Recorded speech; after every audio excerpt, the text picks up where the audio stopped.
On vous retrouve en direct sur LCI. Encore une fois, vous êtes le bras droit du professeur Raoult qu'on a vu dans ce reportage. Vous en êtes où à Marseille? Est-ce que vous continuez à distribuer cette chloroquine aux patients qui ont les symptômes, et vous en avez traité combien? Alors tout d'abord, je ne suis pas le bras droit, je suis un collaborateur de Didier Raoult comme beaucoup d'autres. Bien sûr qu'à Marseille, suite aux résultats que nous avons eus, les personnes sont traitées avec l'hydroxychloroquine et avec l'azithromycine. Moi, je vous remercie de cette invitation, justement, qui permet de rétablir certains faits, parce qu'on entend beaucoup de choses qui, à mon avis, désarçonnent les téléspectateurs et les Français en général.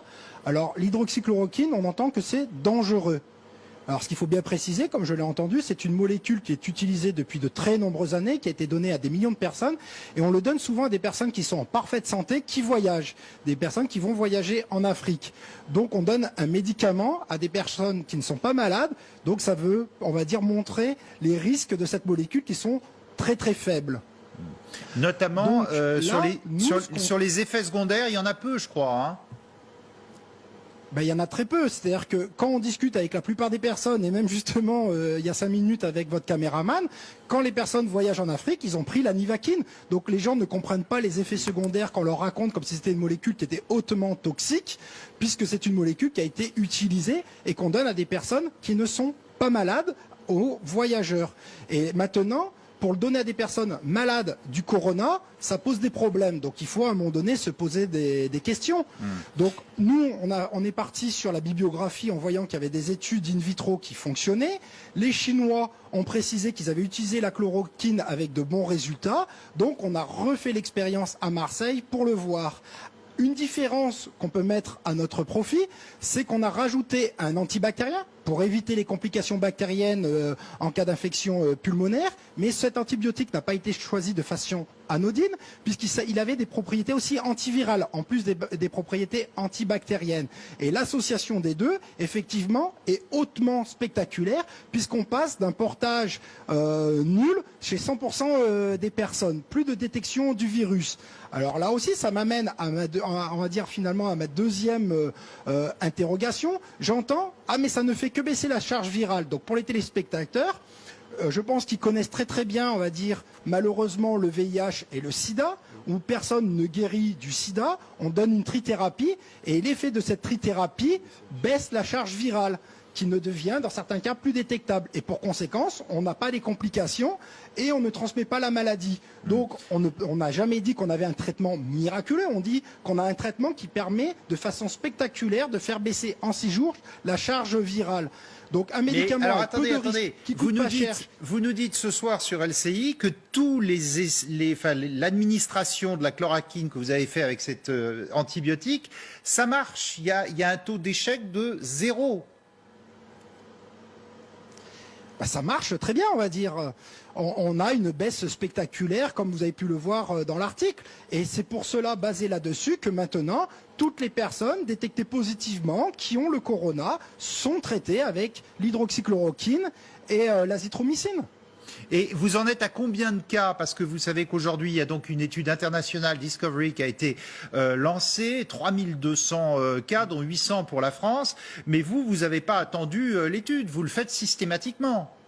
Non, c'est systématique. L'IHU communiquera les résultats au ministère, au gouvernement. Et je pense que dans la semaine, vous allez avoir les résultats de l'étude. Mais à un moment donné, j'entends que nous sommes en temps de guerre, qu'on a un ennemi, ce virus, mais il faut agir, il faut faire vite. Donc moi, je n'arrive pas à comprendre les tergiversations qu'il y a pour une molécule qui est une des plus connues au monde, avec des effets secondaires, mais vraiment très faibles, puisque, comme je vous le répète, on le donne à des gens en bonne santé, donc c'est pas pour les rendre malades, et que maintenant, on a une levée de bouclier. Alors je suis d'accord, on n'est pas dans les systèmes classiques où on a le temps de mise en conformité des médicaments, mais voilà, on a quelque chose avec peu de danger et avec une efficacité drastique. Mais alors, est-ce que vous comprenez quand même certains spécialistes Pardon, et le ministre de la Santé qui dit oui, ça m'intéresse beaucoup, mais pour l'instant, il n'y a que 24 cas officiels, il n'y a pas eu d'essai placebo en parallèle, et on doit suivre un chemin expérimental précis. Mais on a eu des personnes qui n'ont pas été traitées. Dans notre étude, il y a des témoins, entre guillemets, négatifs qui ne sont pas traités. Donc déjà, c'est pas, entre guillemets, les critères les plus drastiques des études cliniques classiques, mais c'est quand même des résultats qui sont scientifiquement valides. Et en gros, la statistique, c'est comme si à un moment donné, vous regardez quelqu'un qui est guillotiné, et on regarde s'il est mort et qu'il faudrait recommencer. On passe, on va dire, avec 100%.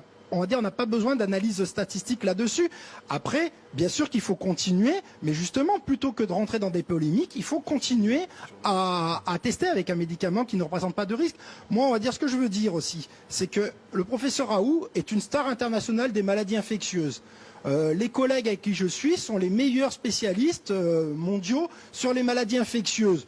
Donc, vous, si demain vous devez vous faire soigner, que vous avez les plus grands spécialistes avec des épreuves de titres, les publications les plus prestigieuses qui vous disent utilisez ce médicament qui n'a pas de danger, ça fonctionne, et des gens qui n'ont jamais utilisé ce médicament, qu'est-ce que vous choisiriez? Moi, je peux vous garantir que si j'étais infecté, je prendrais le traitement. Si ma maman serait infectée, je lui demanderais de venir à Marseille pour se faire traiter. Alors, il y a le problème de l'automédication. À Marseille, il y a le problème de l'automédication. Vous avez vu que des pays comme, par exemple, le Maroc avaient raflé, réquisitionné tous les stocks à Casablanca. Il y a Donald Trump qui dit, là aussi, on va y aller.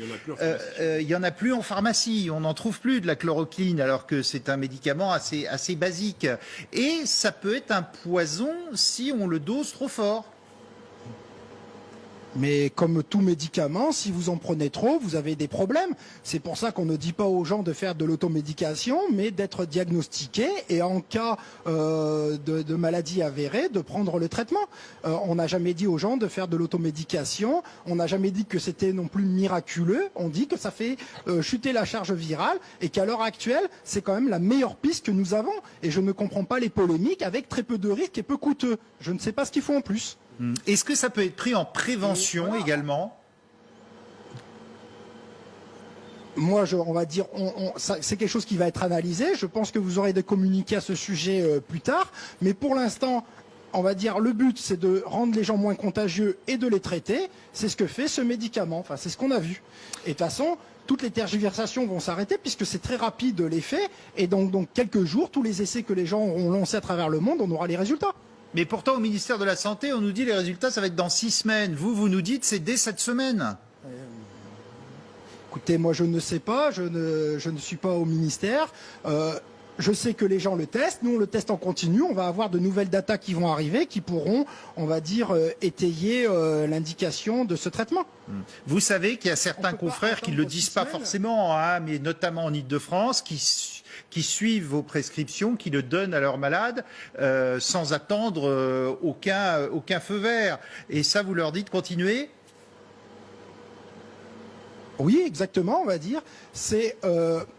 on a on va dire, les essais sont très prometteurs et à un moment donné, il serait dangereux d'attendre pour, on va dire, si on peut soigner les gens et comme je le répète, avec très peu de risques si ça rentre dans le cadre médical.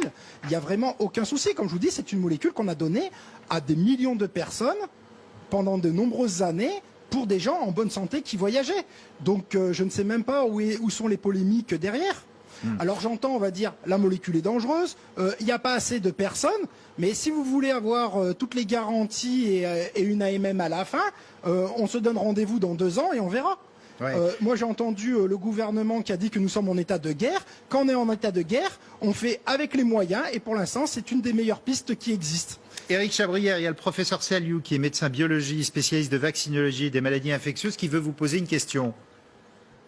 Pas vous poser une question, mais je comprends tout à fait votre enthousiasme. Hein. Je pense pas qu'il y ait une grosse polémique d'ailleurs, hein, parce que effectivement, la communauté scientifique s'est dit tiens, sur 24 sujets, c'est peu, faut le vérifier sur davantage. Maintenant, vous avez davantage de données, alors tant mieux. À Paris, on l'utilise aussi, et je tiens à dire que les médecins ont le droit de prescrire hors AMM en clinique. Et donc, ils ont le droit de le faire. Mais ce cas, c'est qu'effectivement, il faut attendre et on aura les résultats que dans 8 semaines. Ça, c'est bien, d'ailleurs. Si Ça, c'est ce que dit le ministère Oui, de la je Santé. sais, Mais... ça serait très bien si on peut inclure tous les sujets. Non, mais vous imaginez, 8 semaines, c'est beaucoup trop long. C'est trop long. Eux disent c'est trop Eux, long. ils disent c'est trop long. Oui, bien sûr, je sais bien. Mais Non, mais vous imaginez le nombre de morts en 8 semaines Oui. Sa Non, mais réaction, pourquoi ça serait c'est-à-dire- si long mais je Pourquoi si vous ai long dit. C'est l'homologation. Il faut inclure les sujets, 800, enfin il y a plusieurs centres, alors ça peut aller vite. Hein. Et puisqu'on peut l'administrer, Oui. on a tout à y gagner, Oh là là, j'allais là là. dire. Alors là, on rentre dans... c'est difficile, parce que là, on est dans un essai clinique. Oui. Les essais cliniques suivent des procédures absolument strictes pour qu'ils soient validés. Et notre confrère de Marseille sait bien qu'un essai clinique... Il y a des protocoles. C'est un protocole. Non, mais est-ce qu'on en est qu'il faut encore là quand les gens meurent? Vous vous rappelez du sida et des protocoles compassionnels à l'époque, Absolument. où on essayait des choses, on les donnait parce qu'on se disait, on a tout à y gagner. Est-ce qu'on n'en est pas là? Oui, il faut un essai clinique tel qu'il est en cours là, mais d'un autre côté, rien n'empêche, et d'ailleurs à Marseille, ils continuent leurs études, de prescrire et de Oui, suivre et de moi, voir ce les que- résultats. Et Alors, et on aura des... la réponse ce que d'Éric je trouve Chabrière. où on a perdu du temps, voilà, c'est qu'à un moment donné, il y a quand même des polémiques, puisque il y a quelque temps, lorsque le professeur Raoult a proposé un traitement à base d'hydroxychloroquine, on va dire sa proposition a été, on va dire, reçue presque de façon farfelue. Parce qu'il s'était basé sur des études chinoises. Or, force est de constater que ça confirme et qu'il y a une défiance par rapport à cette molécule, qui, je le répète, est quand même une molécule qui a été utilisée largement, qui semble bien fonctionner et qu'on ne comprend pas finalement tous ces blocages. Moi, je répète, on va dire qu'on a quand même des spécialistes de niveaux mondiaux. On a la chance d'avoir à Marseille les meilleurs spécialistes du monde en maladies infectieuses. Et force est de constater que j'ai l'impression que leur voix s'éteigne un peu, on va dire, en France. C'est repris aux États-Unis, en Suisse, dans les autres pays. Mais en France, la voix a du mal à percer. On a été, on va dire, financé par le grand emprunt justement pour faire un pôle d'excellence en maladies infectieuses. C'est un jury international qui a décidé de faire un pôle de maladies infectieuses à Marseille, un bastion à la Vauban pour les maladies infectieuses. Et on voit... on est efficace. C'est vrai que mon chef, on va dire, est-ce que c'est l'homme le plus sympathique du monde? Je ne sais pas. En tout cas, c'est une organisation militaire. Mais dans les états de crise, ça fonctionne. Et en tous les cas, on résout les problèmes. On est efficace en ce moment, aussi bien pour le diagnostic que pour proposer un traitement, plutôt que d'attendre un vaccin qui arrivera après la guerre. Renaud Pila vous pose une question. Oui, non, juste une petite question que je me pose, j'imagine certains téléspectateurs. Pourquoi ces freins, ces réactions au début? Est-ce que c'est par rapport à la molécule, le doute, ou alors c'est plus des rivalités entre grandes villes, grands centres, entre barons de la médecine? Quand on connaît pas, quand on n'est pas dans ce milieu-là, on ne comprend pas. Comment expliquer ces freins et ces rivalités?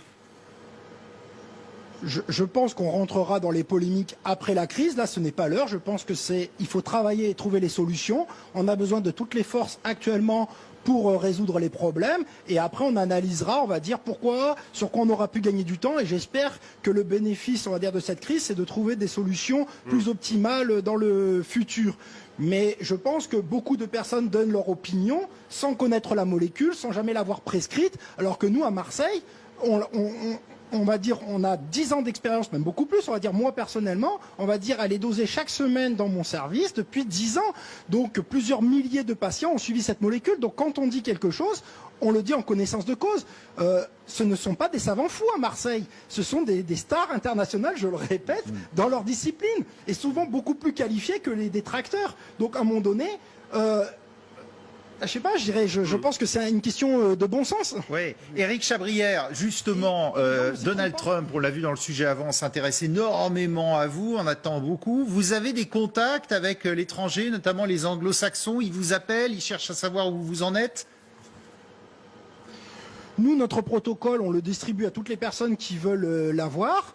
Les gens, entre guillemets, connaissent la molécule, connaissent, on va dire, ses effets secondaires qui sont très minimes, et se disent, mais s'il y a quelque chose qui fonctionne, autant l'essayer. Peu de risques. En plus, si quand bien même la molécule, on l'utilisait, on a quoi, 16 000 personnes positives en France? c'est pas, on va dire, on le donne plus aux voyageurs. Enfin, à un moment donné, on est en train d'avoir des angoisses sur des choses que je ne comprends pas. Éric Chabrière, il faut votre traitement l'administrer au début de la maladie, c'est-à-dire quand les symptômes sont les premiers, c'est là que c'est le plus efficace, ou bien de toute façon c'est 100% à tous les coups. Moi je suis pas spécialiste, mais si quelqu'un par exemple commence à être entubé, est-ce que vous lui donnez quand même, ou bien c'est trop tard? Bah, j'ai envie de dire que plus tôt on traite, mieux c'est. Si le virus fait des dégâts pulmonaires, on va dire faire baisser la charge virale n'aura aucun effet. C'est autre chose. Là, c'est de la réanimation. Ce qui est important, c'est que dès que la personne est testée positivement, si on fait baisser sa charge virale, eh ben, on peut attendre deux effets. C'est un, que la personne soit moins contagieuse, puisqu'il y aura plus de virus, et deux, ce qu'on peut espérer, c'est aussi une guérison plus rapide avec moins de complications. Et c'est ça ce qu'on est en train de regarder petit à petit avec plus de recul. Mais les résultats, entre plus de charge virale au bout de 6 jours, les résultats sont spectaculaires. Après, j'entends traitement miracle, mais on va dire le professeur Raoult ne s'est jamais placé en messie, il n'a jamais parlé de miracle. Il dit qu'il a un traitement qui fait baisser la charge virale. Moi, je fais le lien avec les trithérapies pour le VIH qui ont montré leur efficacité. Évidemment. Donc vous nous dites ce soir, quelqu'un qui arrive chez nous à Marseille, on lui donne cette chloroquine avec un antibiotique et ça marche à 100%. Et cette semaine, vous allez diffuser de nouveaux résultats. Voilà, on va dire, après je laisse le professeur Raoult, on va dire, communiquer dessus. Mais de toute façon, tous les résultats que nous aurons, positifs ou négatifs, seront envoyés dans un premier temps au gouvernement. Puis ensuite, on fera un communiqué de presse. De toute façon, toute personne peut suivre sur notre site IHU Méditerranée Infection. Vous verrez toutes les vidéos, la chronologie, à quel moment on a dit.